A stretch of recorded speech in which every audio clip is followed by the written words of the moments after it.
बिल्कुल। तो अभी जो है नेक्स्ट है ऐज। ये तो बहुत ही ज़्यादा लोगों को अट्रैक्ट करता है, बहुत लोग इसको यूज़ करते हैं, आई डोंट नो क्यों बट ये अगर आप इतिहास में या फिर सर्च करोगे तो मतलब हर डिफरेंट ऐज में डिफरेंट उपलब्धि लोगों को मिली है। अब देखना कि कोई कहीं ऐज लिमिटेशन तो कहीं था ही नहीं। मैं इतने लोगों से मिलती हूँ, इतने मुझे ये बोलते हैं या फिर कई बार मुझे भी पहले फ़ील होता था कि आफ्टर 30 क्या होता है, लगता है कि अब मेरी ऐज हो गई है। अब मैं कुछ मतलब जो करना था शायद मैंने कर लिया, अब नहीं कर पाऊँगी। सो कहीं न कहीं मुझे भी ये फ़ीलिंग थी। लेकिन मैं जब लोगों के बारे में पढ़ा, जब बुक में पढ़ा तो ये बस एक बीमारी है, एक्सक्यूज़ाइटिस है और कुछ भी नहीं है। ऐज कभी भी आपके रास्ते में आ ही नहीं सकता है। और मतलब मैं अपने ही मदर इन लॉ के बारे में बताती हूँ कि वो उनकी भी ऐज अभी 60 प्लस हो गई है और उनका वेट काफ़ी ज़्यादा था, उनको काफ़ी हेल्थ इश्यूज़ थे। तो वो बोल रही थी कि अब मेरी एज हो गई है, अब ठीक नहीं होगा, ये सब ठीक नहीं होगा, सो अभी कैसे करेंगे? मैंने बोला बिल्कुल ये एज का चाहे आपका हेल्थ हो, चाहे आपको कुछ लाइफ में कुछ करना हो, एज कभी भी बीच में आ ही नहीं सकता है।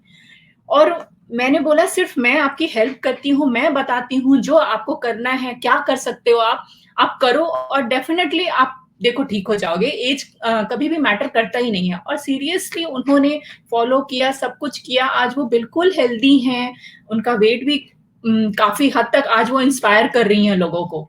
सो मुझे बहुत अच्छा लग रहा है और वो बोलती भी हैं कि हमेशा कि आज मैंने इतना कुछ कर लिया, अब बहुत हेल्दी फ़ील करती हैं। उनको हमेशा ये लगता था कि ऐज हो गया तो शायद मैं अब ठीक नहीं होंगी।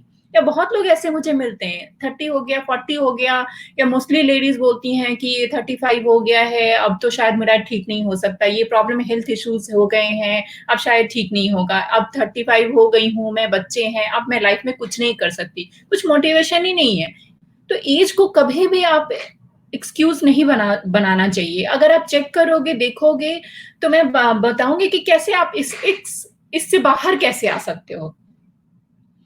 सो फर्स्ट ऑफ ऑल कि मतलब कभी भी अपने आप ऐज को हमेशा पॉज़िटिव लो। कभी मत ये सोचो कि इतना ऐज हो गया है, मैं बूढ़ा हो गया हूँ, मैं मैं जवान कुछ हूँ। नहीं कर सकता हूँ। जिस ऐज में हो आप, उसको हमेशा पॉज़िटिव लो। और कुछ भी मतलब कुछ भी नहीं होता है उसमें, उसको हमेशा उसमें एडवांटेज ढूँढो। अगर मैं बताऊँ आपको, जो फ़ेसबुक का जो है हेड है, वो ओनली 24 इयर्स में वो हेड बन गया। Mark age matter Zuckerberg. करता है। Yes, mark Zuckerberg. तो वो उसमें बन गया और अगर आप केएफसी का ले लो, जो ओनर है, वो उन्होंने 67 60 इयर्स अभी। 67 इयर्स में उन्होंने सक्सेस अपनी देखा। सक्सेस मिली उनको। तो एक यंग एज में और एक बूढ़े एज में। बूढ़े एज में। तो एज कभी भी मैटर किसी काम के लिए, आज हमारे प्रधानमंत्री को ही देख लो, इतने एज में इतना कुछ, कई लोग एक्सक्यूज़ बना देते हाँ, हैं 50 वो साल भी के। तो 67 इयर्स के हैं अभी। 50 साल के बाद हमारे यहाँ लोग बोलना शुरू कर देते हैं, अब हमारी एज हो गई, हम कुछ नहीं। आज वो इतना कुछ कर पा रहे हैं, तो एज कभी भी एक्सक्यूज़ हो ही नहीं सकता है। और आप हमेशा सोचो कि आपने कैलकुलेट करो कि जो आपकी अभी रियल एज है, अगर 30 इयर्स है, आपको लग रहा है कि 30 इयर्स हो चुके हैं, अब मेरा टाइम खत्म हो गया, मेरी एज हो चुकी है। मोस्टली 75 इयर्स लोग जीते हैं, आपके पास अभी भी 45 इयर्स है करने को। प्रोडक्टिव आप बना सकते हो उसको। सो जितना एज निकल गया है वो सोचने के बदले ये सोचो कि कितनी एज अभी आपकी बाकी है, कितना कुछ कर सकते हो उस एज में। 40 हो गए फिर भी आपके पास 35 इयर्स हैं करने को। सो हमेशा उसको पॉजिटिव वे में लो। एंड और एक चीज लास्ट में मैं कहना चाहूंगी, do what you want to do. So हमेशा अपने लिए कुछ ना कुछ करते रहो। मोस्टली क्या होता है, हम फोर्सफुली बहुत कुछ करते हैं। मेरे साथ ऐसा हुआ था कि मैं जॉब में थी, तो वेब डिजाइनर काम तो कर रही थी, बट कहीं ना कहीं मुझे लग रहा था कि एक ही काम कर करके बोर हो रही थी। वो फोर्सफुली हो गया था, क्रिएटिविटी मेरी हो नहीं पा रही थी, मैं फोर्सफुली कर रही थी उसको। लेकिन फिर मैंने सोचा कि ये काम तो जो फोर्सफुली करना है, इसके साथ क्यों ना मैं वो भी करूं जो मुझे अच्छा लगता है। मुझे न्यूट्रिशन में काफी इंटरेस्ट था, तो मैंने आधे घंटे उसके लिए निकालना शुरू कर दिए कि करना, उसके बारे में पढ़ना, बुक्स पढ़ना, कुछ चीजें। तो मैं सिर्फ आधे घंटे निकालती थी उसके लिए जो मेरा इंटरेस्ट था। और आज मैंने उसको अपना प्रोफेशन बना लिया। मुझे लगे कुछ टाइम, उसके बाद मुझे काफी नॉलेज हो गया, तो उसके बाद फिर मैंने इसको अपना प्रोफेशन बना लिया और आज मैं उस पर काम कर रही हूँ। क्या बात।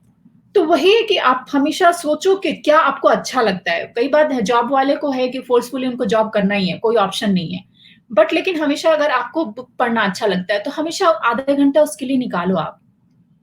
और कब वो आपका पैशन बन जाएगा और उससे आपके लाइफ में मोटिवेशन आएगा और आगे हो सकता है उसी से आप बहुत कुछ कर लो। Very nice, awesome, thank you so much Sunanda. Sunanda ने मेरे को भी इंस्पायर किया है कि मैं भी इतना ज़्यादा 24 घंटे सिर्फ एक ही काम में, generally most of us right, all are eggs are in one basket, job के अलावा कुछ नहीं दिखता था मेरे को। और जब मैंने देखा कि ऐसा भी कुछ हो सकता है, क्यों ना हम जॉब के साथ अपने पैशन पे काम करना शुरू कर दें, वहीं से मैंने पब्लिक स्पीकिंग और लीडरशिप पे जो इसमें मैं हमेशा पैशनेट था, वहाँ से मैंने वो मैंने जॉब के साथ स्टार्ट कर दिया। तो कहीं ना कहीं सुनंदा ने इंस्पायर किया कि ऐसा कुछ हो सकता है, कि ज़रूरी नहीं है कि मैं परेशान ही रहूँ जो कर रहा हूँ। थोड़ा सा टाइम, आधा घंटा 15 मिनट अगर मैं उसको देने लगा, अगर आप फिल्मों के डायरेक्टर बनना चाहते हैं तो आधा घंटा भी अगर आप डेली देने लगे तो साल के एंड तक आप देखेंगे कितना समय दे देंगे आप, आराम से आप 2 साल 3 साल 5 साल में कुछ ना कुछ कर सकते हैं। तो एग्जैक्टली बहुत ही अच्छा, थैंक यू सुनंदा, इतना अच्छा आइडिया। तो इस बात पे एक और जोक याद आता है कि बड़ा अच्छा जोक है कि बरसात के सुहाने मौसम में सिंगल्स क्या करते हैं, सपने देखते हैं, है ना। जो सिंगल्स होते हैं देखते रहता है यार सिंगल्स, या जैसे आशीष ने भी कमेंट डाला, आई एम श्योर वो भी सपने देख रहा होगा, अभी वो भी सिंगल है क्योंकि वाइफ अभी नहीं है साथ में। तो तो बेसिकली क्या है कि सिंगल जो है सपने देखते हैं, और जो कपल्स है वो डेट करते हैं। अब सोचो शादीशुदा लोग क्या करते होंगे, अरे यार ये कपड़े कहाँ सुखाऊं